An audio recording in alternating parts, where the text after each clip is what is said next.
actually a big fan. I've been watching you since like all the way back in the Sam Harris era. Oh yeah. And then I remember you softening me up. Okay. No, you brought on like Stephen Molyneux, like the white nationalist, and I was like, this guy just loves ideas. He just loves all different types of ideas. I love that. But yeah. My brain is still in recovery mode from taking in so many high-level important ideas. You know, I really didn't expect to kick off Pride by beating up on a gay guy, metaphorically, but I feel like it would be blasphemous to deny this gift that has been bestowed upon us by the woke goddesses. So, of course, I am going to be talking about the Dave Rubin Jubilee debate. Now, as some of you know, I actually swore off Jubilee after they decided to platform self-proclaimed fascists in a debate against Mehdi Hasan, because as entertaining as some of their videos may be, I think it's gross to normalize and legitimize harmful ideologies for views and clicks. And even though Mehdi was there to challenge them, it still felt really gross to give them a seat at the table in the first place, as if fascism and white supremacy are respectable ideologies. So I decided to stop watching their videos because I think this company is deeply immoral. I mean, they produce headache-inducing slop for debate perverts, so it's not like I'm missing that much. With all of that being said, they did the one fucking thing that they knew myself and a lot of other leftists would not be able to resist. They decided to have Dave Rubin debate 20 leftists. I don't know how they pulled it off, but they did, and we're going to talk about this.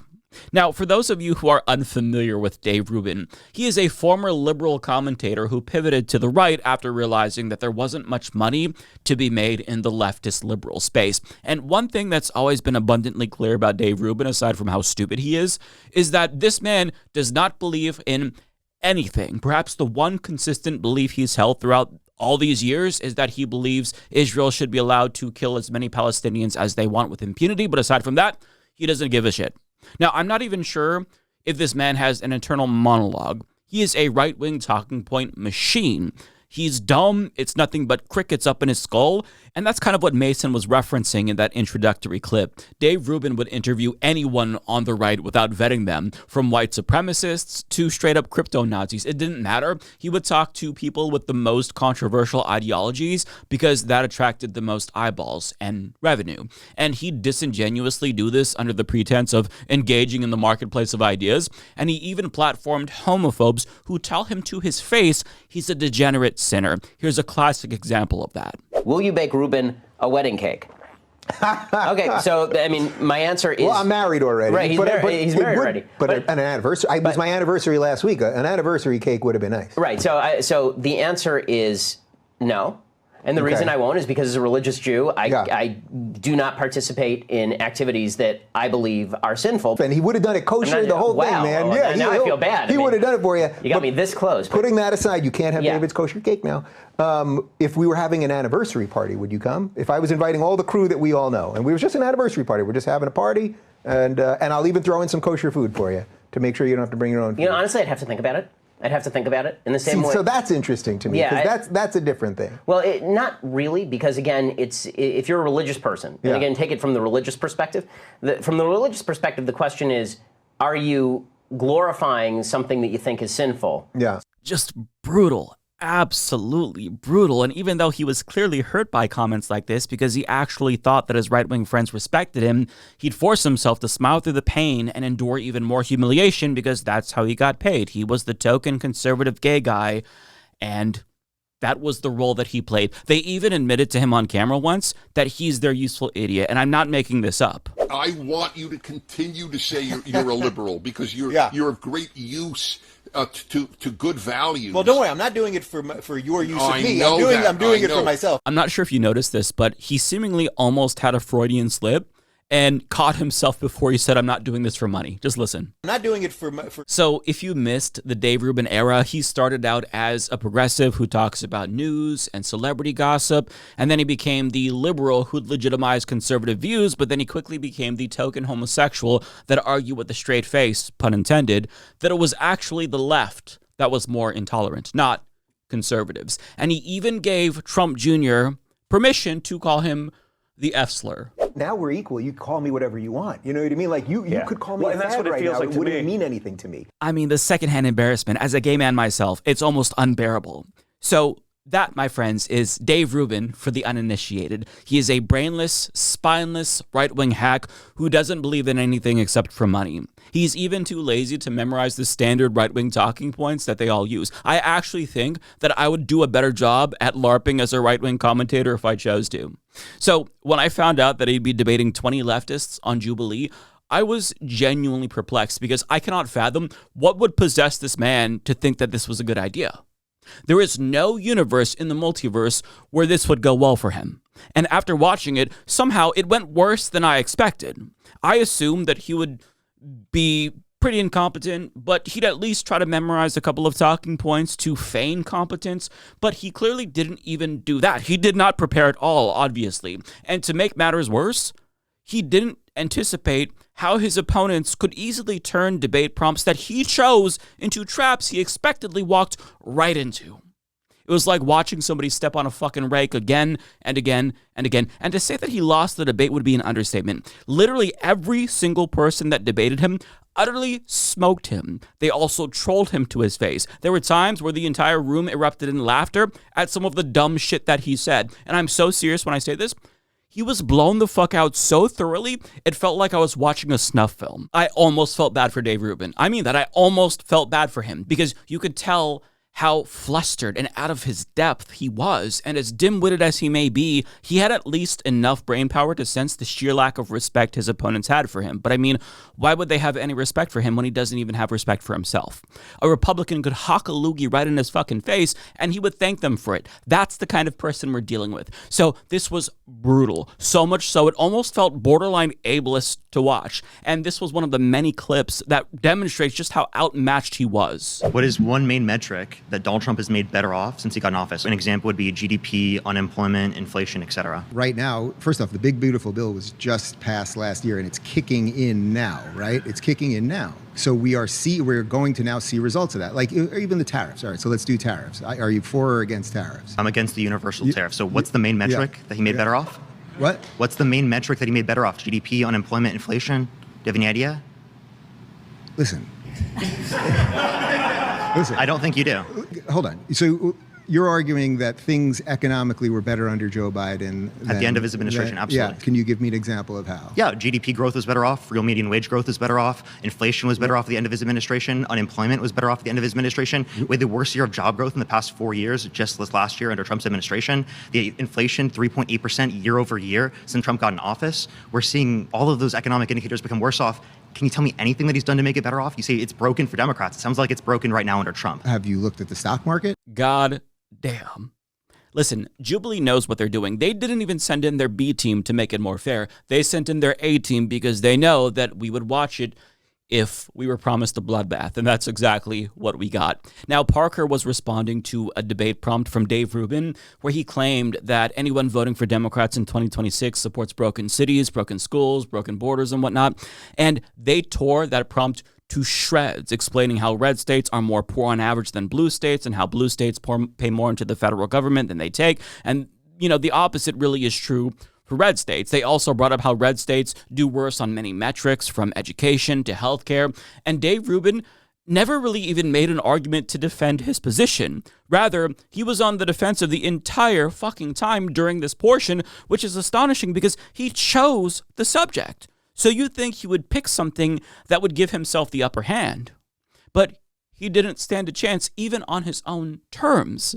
Now, there's a lot that I want to talk about, but I'm going to link you to the full 1 hour, 40-minute long debate and encourage you to watch it because I just can't cover everything. And I also fear that if you don't see for yourself, you're going to accuse me of being hyperbolic because it really was that bad. Now, with that being said, I do want to talk about a few highlights, one of them being Dave's defense of conservatism as a gay man specifically. They were justifiably brutal to him. And at one point, one of them told him that he owes his rights as a gay man to the wokeists that he hates so much. And that was really satisfying to see because that's a point that I've made on the show. But I just want you to see them press him on this a little bit more because they basically made an anti-conservative argument on his behalf, which made it impossible for him to argue against. For example, they brought up how brutal the right was to his announcement that he was having kids. Yeah, for me, I just feel like that type of like annoyance that wokeism presents to the world is a lot less dangerous than like, I don't know, the coalition that you're a part of that like condemns people for having children when they're in gay marriages, or says things like, people that are of particular sexual orientations don't deserve the same equal rights. Would you say that that's something that's dangerous? A coalition is going to have all sorts of people in it. So it's like MAGA, if we were talking ideological diversity, right? Yeah, if we were talking about what MAGA is, what I like about MAGA actually is that it's not a specific set of you have to believe this exact set, right? You have to believe these exact some people in MAGA can things. believe like gay couples can have kids, and others can believe like that's degeneracy and those people need to be jailed. Just see what they said about that pedophile couple that are trafficking kids. What's her name again? Are you talking about Dave Rubin? Oh, Dave Rubin. That's it. Yeah, Dave Rubin. Yeah. Gay marriage is here. It's passed. It's a just then cause. Why are I believe so many, in individual wait, rights. You're friends with Michael Knowles, right? Yeah. So what's that coalition again called? I think it's like Less Equal. That's trying to actually get rid of Obergefell and overturn gay marriage rights. Does that not concern you? Well, first off, I've never heard of that specific organization, but Michael is part of. I just don't know what you're talking about. But what you I can would look it up right but now. what I would it's say called is Less Than, and it's Lila Rose, Michael Knowles. Right. Well, first off, Michael and I are friends, but there is a cap on our friendship. There How actually are you is. friends with someone who doesn't want you to be in love, my man? He doesn't want me to be in love. He's had dinner at my house with his wife. My husband cooked for him. That's against God. Yeah. So I want to have a word with him. No. But think about what you're saying. I get Dave, it. No, quick. think about what I'm saying. But what I want to say your is, name. Wait. Hold on, champ. In your world of how tolerant you are showing me you're actually showing a remarkable amount of intolerance, because although I don't know the group that you're talking about, Michael Knowles as a human being has been to my house and my husband has cooked him lamb. I'm not trying to come after you. I believe that you should have the full liberty to have the family of your choice. But what I will say is I'm glad Michael treats you with respect individually when you guys are together. But when he goes in front of his platform and says that a video of two gay men having a child is the most disgusting thing that he's ever seen, which is a quote, you can look up the tweet. Michael said that child is in one of the most dangerous situations he can think of, which is crazy to think of all the abusive parents that actually live in this society, regardless of sexual orientation. And you're going to look at a happy family and say, this is disgusting. That should feel like a violation. Okay, so I didn't see that video. He was backed into a corner the entire time, and this was a microcosm of the entire debate. Someone would carefully explain to Rubin that he's not part of the right-wing team like he thinks he is, and they're having dinner with him to placate him and make him feel special because he's useful to them. It doesn't change the fact that they fundamentally deny his humanity. It's not a mere moral disagreement. Michael Knowles is trying to take away Dave Rubin's civil rights and is using his platform to foment hatred against families like his. And Dave Rubin had no defense. And according to him, leftists are being intolerant for pointing out the intolerance of his supposed friends. It is so damaging.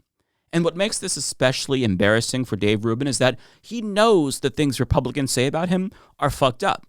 Even when they defend him, they can't help but say fucked up things. For example, after Dave Rubin announced that he was having kids with his husband, Glenn Beck talked about the moral dilemma that he was facing as a religious person, since he considered Dave Rubin a friend, and he compared Dave Rubin's homosexuality to alcoholism.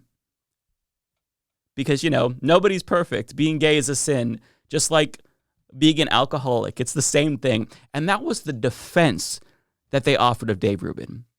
And if you go back to this video, Majority Report, I think I did a video about this as well, you could see the pain that caused Dave Rubin. It was all over his face. To see the scorn that his colleagues had for him for simply being himself and living his life. But he never recalibrates, ever. He knows if he's honest about the material impact their bigotry has on his life, the gravy train dries up. So he boldly proclaims that leftists are actually the real bigots because living in a mansion and being able to afford flights to Turkey for hair transplants, having nice things, that all matters more to him than his own dignity as a person. It's not cognitive dissonance. It's that he's lying about what he's saying. Now, another debater got him to actually admit that it was the right, not the left, that was more cruel to him after he announced that he was having children. And he actually did concede this point after making a million different caveats. And I'll explain why this was so astonishing for him to admit when we come back. I remember when you posted about having your kids on Twitter, which congratulations. Yeah, thanks. The comments were horrifying. I don't know if you remember, but it was Christian nationalists and Republicans tearing you and your husband down for having a child. Well, you should also note there was a lot of love. There was an awful lot of love from an awful lot of conservatives and liberals and people across the board and everything else.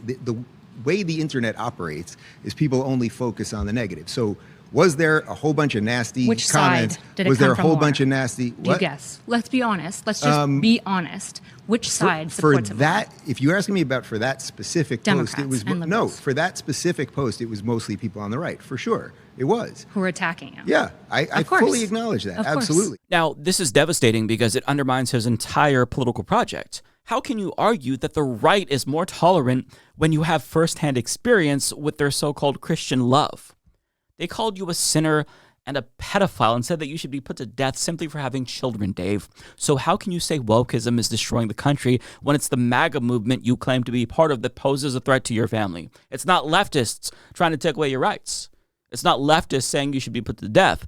It's your conservative friends. But you see, if he admits this, his usefulness falls apart.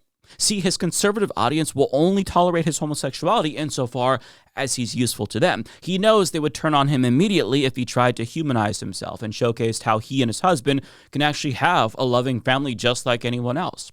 But as fucked up as it is, he helped to foster this environment. He defended DeSantis' Don't Say Gay law and claimed that representation for LGBTQ plus people in Disney shows, for example, was actually tantamount to grooming. And it's wild to say that as a gay parent because it logically follows that being gay in the presence of children by your logic would also be tantamount to grooming as well, which is why his own audience attacked him after he announced that he was having children.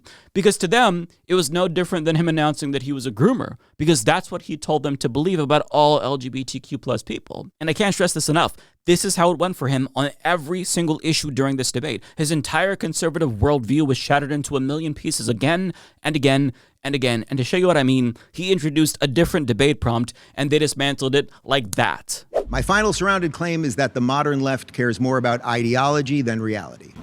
Let's talk about reality. Okay. Let's talk about three things that exist in reality. Climate change, Donald Trump lost the 2020 election, and vaccines out of COVID are effective and safe. The right does not accept any of those things. Yeah. And of course, he spent the rest of that portion of the debate arguing against reality after saying it was the left that was against reality, denying the 2020 election, denying the advocacy of vaccines, prioritizing MAGA ideology over reality, thus defeating the entire point of the prompt. But it was bound to go that way if you're attacking the left for denying reality while you support Donald Trump, the most delusional president we've ever had. But he very clearly didn't think this through when he came up with that prompt. He never considered the counter arguments to that debate prompt, never thought what they might say in response. And as much as I loathe conservatives, it is my job as a political commentator to listen to objections to my arguments from conservatives, because I can do a much better job at defending my arguments and persuading people to support my positions if I'm able to anticipate the arguments that they're going to make in response to the things that I support. But you see, that's the thing. Dave Rubin doesn't feel passionate about anything. He doesn't care about any particular policy. He couldn't care less. He lazily vomits out right-wing talking points to a camera, then shuts off his brain for the rest of the day, and that's it. He doesn't engage with any literature. He doesn't do any independent reading or research. He just blurts out things he thinks right-wingers might want to hear. And that's the extent of his political commentary. I mean, just look at some of the claims that he made about the Iran war, for example. Allow me to make a prediction here in my prediction stuff. I'm not Polly Market, I'm not Call Sheep, but I'm pretty good at predictions. And my prediction here is that everything that the media is now going to say about Iran's going to close the Strait of Hormuz and energy prices are going to go crazy and all these, none of this is going to come to pass. Gas prices are coming down and will continue to come down. If the United States wants to keep the Strait of Hormuz open, which it does, and Donald Trump said we'll escort ships through if we have to, it's going to stay open. This is the leader of the Iranian opposition. He has been in exile. His name is Reza Pahlavi. We have shown you videos of him before. He's the eldest son of the former Shah of Iran, and he likely is the next leader of Iran. This is the guy that, by all accounts, when this war ends, will go in and he will be the leader. And again, it will be different. Just remember, it sounds like the Kurds are starting to enter the country with arms to help the people take out the last vestiges of the IRGC. There's a lot of good things happening. This is Iranians, and you can hear they are chanting Bibi June, Bibi Netanyahu. In Iran, they are chanting praise for Benjamin Netanyahu.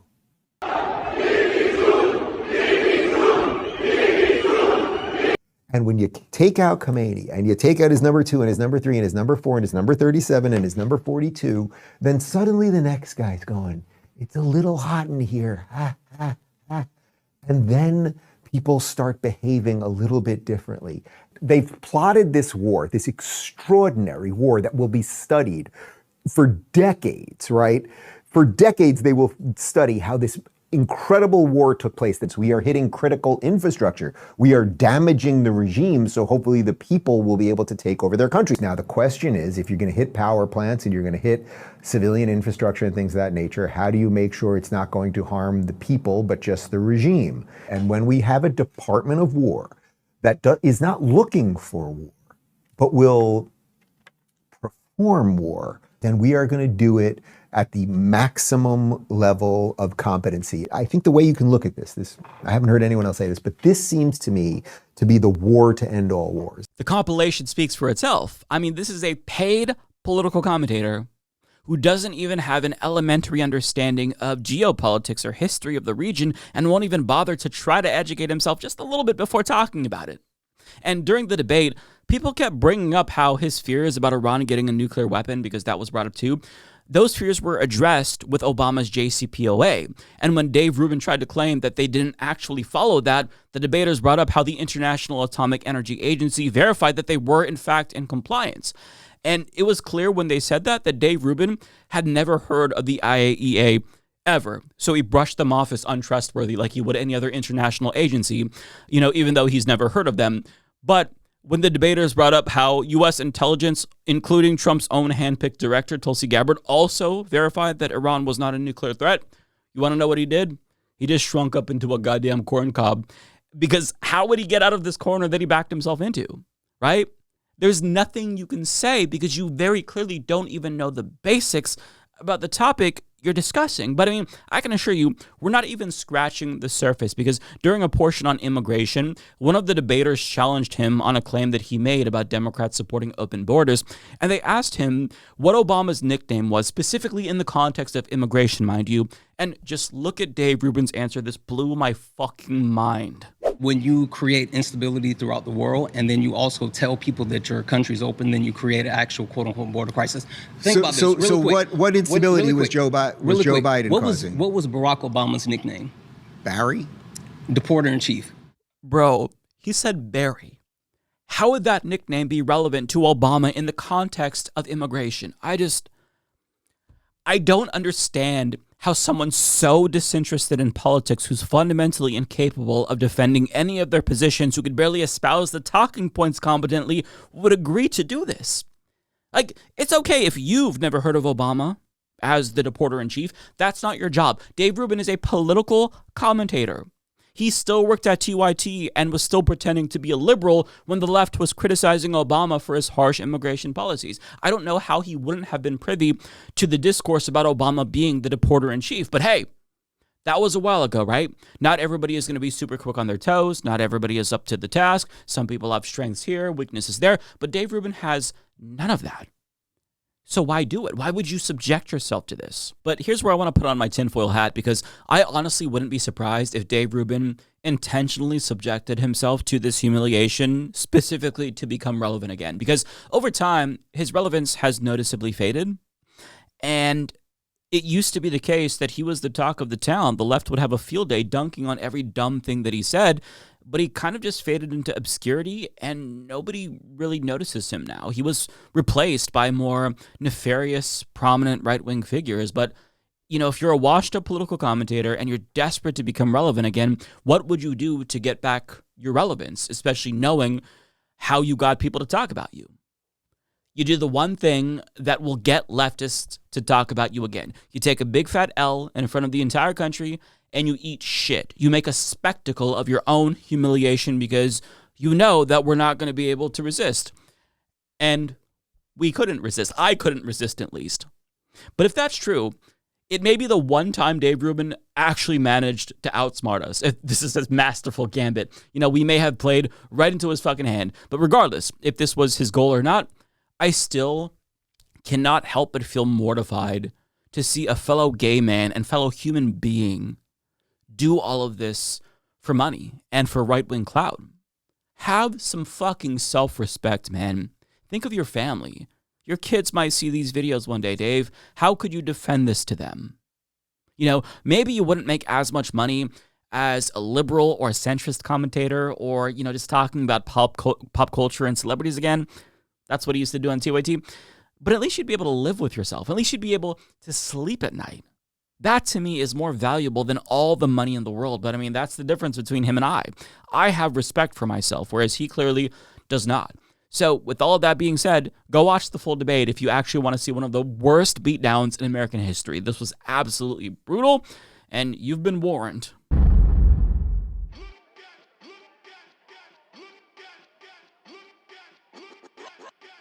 Ideas.